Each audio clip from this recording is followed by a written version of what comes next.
The moment our eyes look at an object, wires inside our body talk to our brain and help us identify the name and color of the object. For example, when we look at this picture, we can name the fruit and the color. The right wiring of the brain helps us to be able to do this. Sometimes the wiring in the brain can go wrong, causing the brain to become confused. Autism is a condition that results from this miswiring. As a result, the brain's either responding too fast or too slow. A person suffering from autism would see the world around him like this instead of like this. A person with autism might show behaviors like not responding when their name's being called, staring blankly for a long period of time, and being sensitive to loud noises. There is no medicine that cures autism. If you see someone who acts differently than you, don't shame them. Accept people for who they are because everyone has different strengths and weaknesses. Autism is a brain condition that some people have.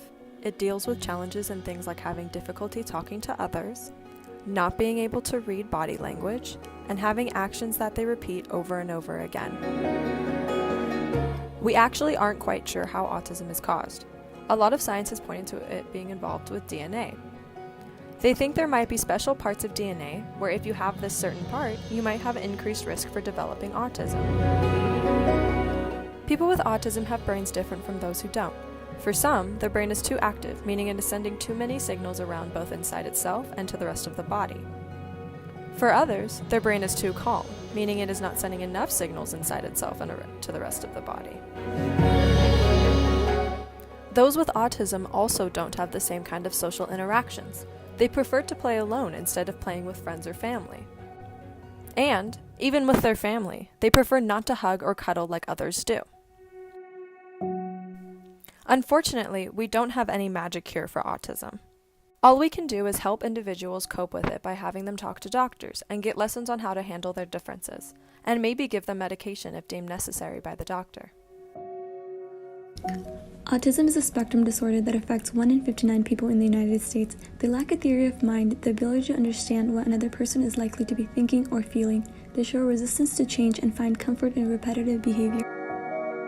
Unfortunately, we do not know the exact causes of autism. We have not identified a specific gene, but we've narrowed it down to about 200 to 400 genes that are thought to also play a role in Fragile X syndrome, Rett syndrome, and others. The range of genes explains the spectrum.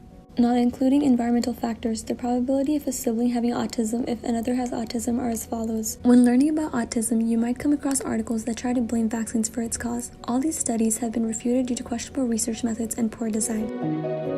Between the ages of 2 to 4, those with autism spectrum disorder have extremely rapid brain volume growth. This rapid growth stops and eventually begins to reverse itself around adolescence. We also see a hypoactivation in the anterior cingulate cortex, which deals with executive function. This is negatively correlated with social communication impairments.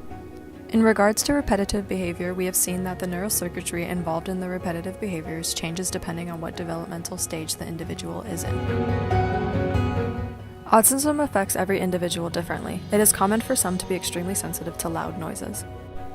Another common behavior among those with autism spectrum disorder is they might talk at great length about a subject they thoroughly enjoy without noticing if the person they were talking to is not paying attention. Unfortunately, we don't have a cure for this disorder. Along with this, since autism is such a wide range of symptoms, there is no single best treatment. We do have a very limited amount of medications, risperidone and aripiprazole, that are FDA approved, however they only help with the irritability. We have yet to find medications that help with autism's main symptoms.